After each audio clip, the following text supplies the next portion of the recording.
Hey guys, welcome back to Medical Coding with Blue. Today's episode is all about answering the question, can you be a medical coder without a certification? If you are brand new to my channel, welcome. I am Blue, I'm a medical coder. Okay, the short answer to this question is yes, you can become a medical coder without a certification. There are a couple of different roads we're going to go down, so let us begin. Okay. The first road is if you have been in a educational program. A lot of times employers are willing to accept people who don't quite have their certification yet, but they have been through a formal program, they have been through a school. Perhaps you've either been going through the degree programs, or perhaps you have been just in a certification preparation program and you just haven't sat for your certification yet. Some employers will allow you to have 6 months to take your certification exam. Some will be generous and give you an entire year. So it really all depends on the employer themselves. But some are willing to take on somebody who's been educated but just doesn't quite have that certification yet. But again, your getting hired on is contingent on you getting and passing your certification within that set amount of time. So if that is the case with your employer, make sure that you are giving yourself plenty of time to get your certification, and if something happens, to be able to retake the certification exam again if something happens on the first exam. Because sometimes it does happen, and that's okay. It doesn't mean just because you don't pass the first time that you need to not try again. You need to keep going until you get what you want. Because ultimately, you've spent the time studying, you've spent the time in school.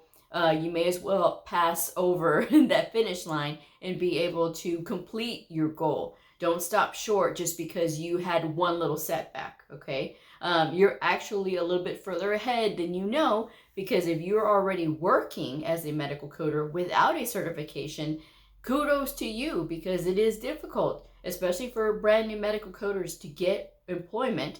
So the fact that you've been able to do this even without a certification is really awesome. So that is the first little road there. The second road is someone who is applying to be a medical biller, which you don't have to be certified at all to be a medical biller. You don't need a certification at all in medical coding to do medical billing.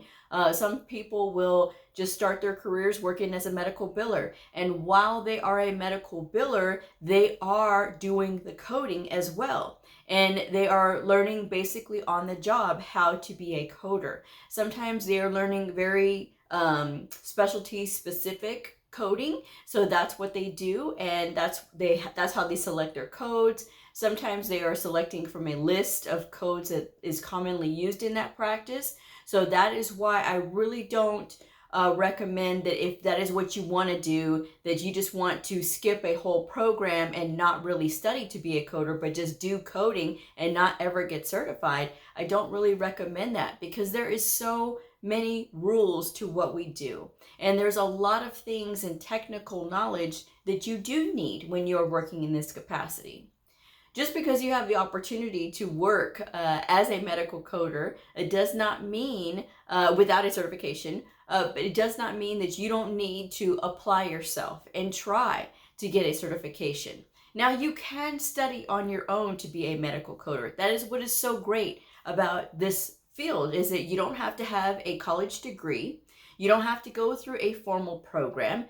You can self-study and sit for any one of the credentials that you're eligible to sit for without having to go through a formal program.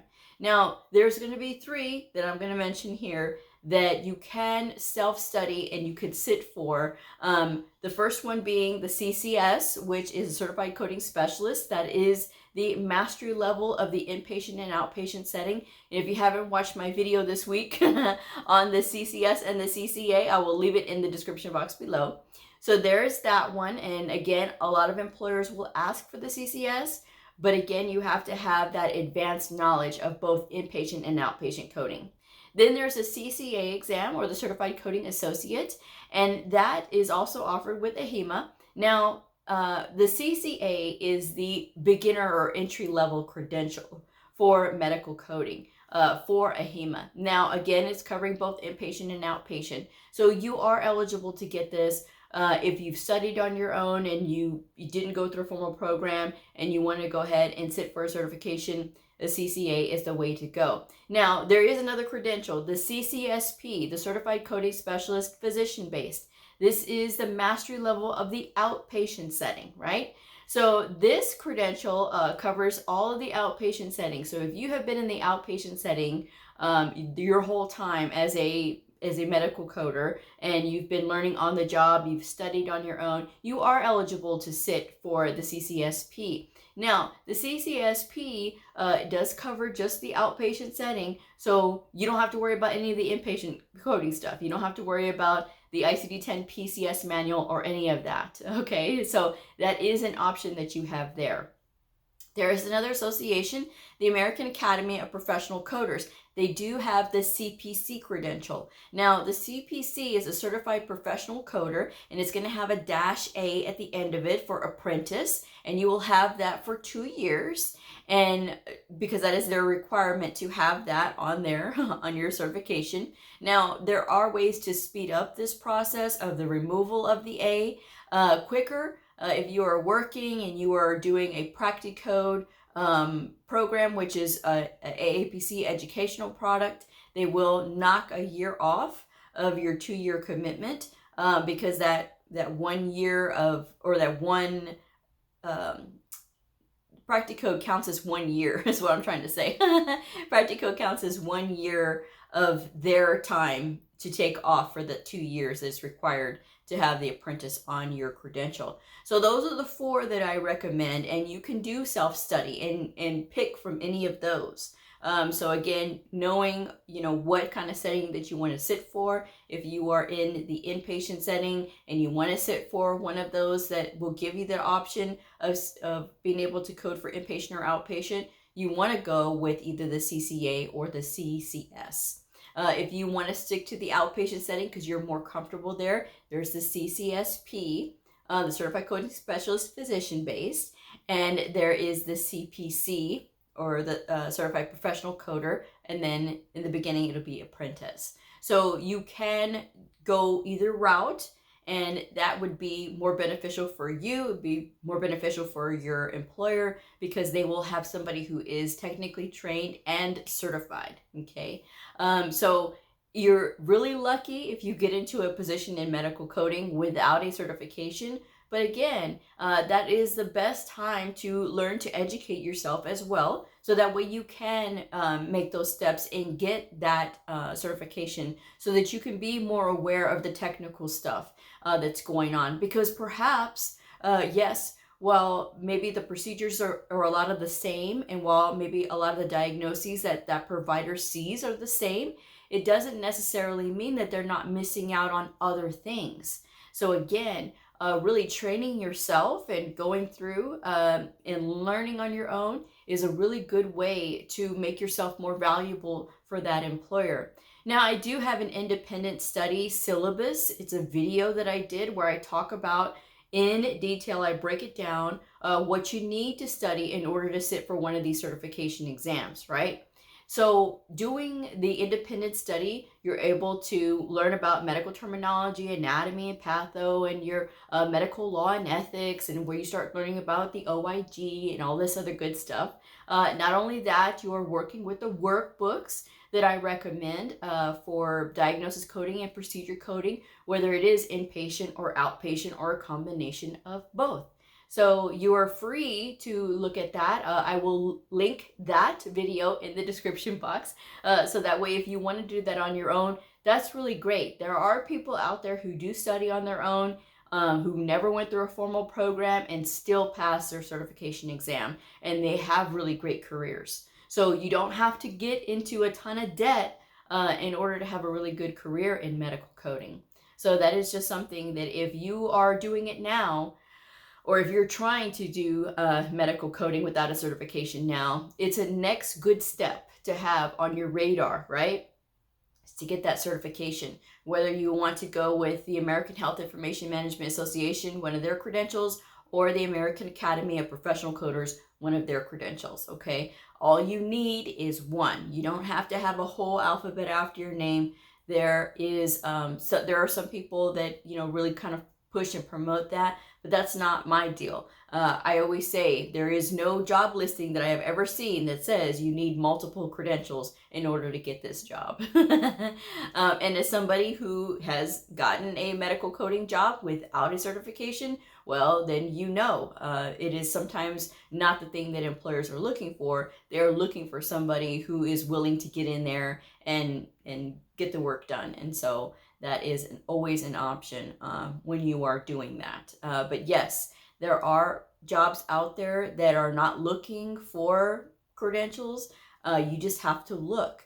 And a lot of times people, sometimes they can't see the forest for the trees, right? And so they have to put the job title in a different way.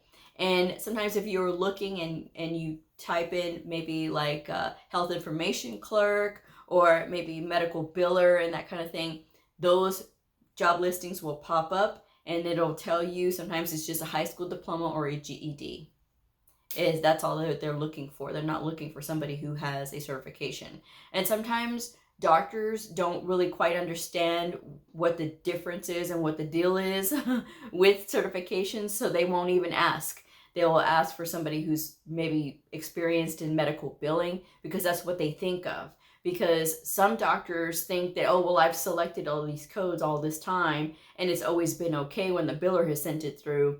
That's not always the case, because sometimes doctors do know and sometimes doctors don't know. So it really all depends, and it's going to take somebody who really cares about what they're doing to really kind of stop and say, wait a second, we need to make sure that what we're reporting is correct here. So yes, that is the adventure for somebody who doesn't have a certification.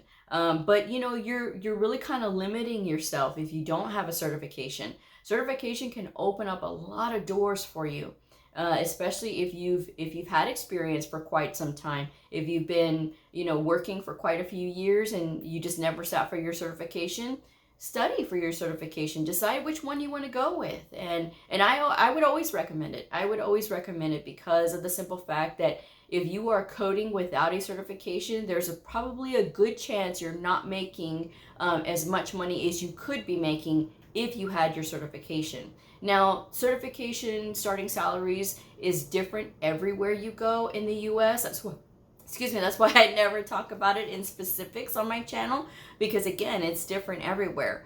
But if you really look in your area, you may see that there's going to be a huge difference between your pay and somebody who is certified. So you don't want to miss out on making more money when you have the opportunity to be able to do that. You have the knowledge to be able to do that, okay? So again, you've gotten over the hardest part, which is finding the job. And you know, for some people, they just sort of get into it with ease. And for people who have been certified, some of them have a hard time finding a job because there's many reasons why. Sometimes people just don't know how to market their own abilities to be able to do things, or their own skills. They don't know how to market them. And so that is always part of the problem sometimes. And sometimes they can't pass the initial assessment test. So that is another thing too. So again, it is all about not limiting yourself. And I would encourage anybody who is watching this and has a medical coding job but no certification to really think about it. Think about getting a certification, because like I said, it's going to open up a lot more doors for you.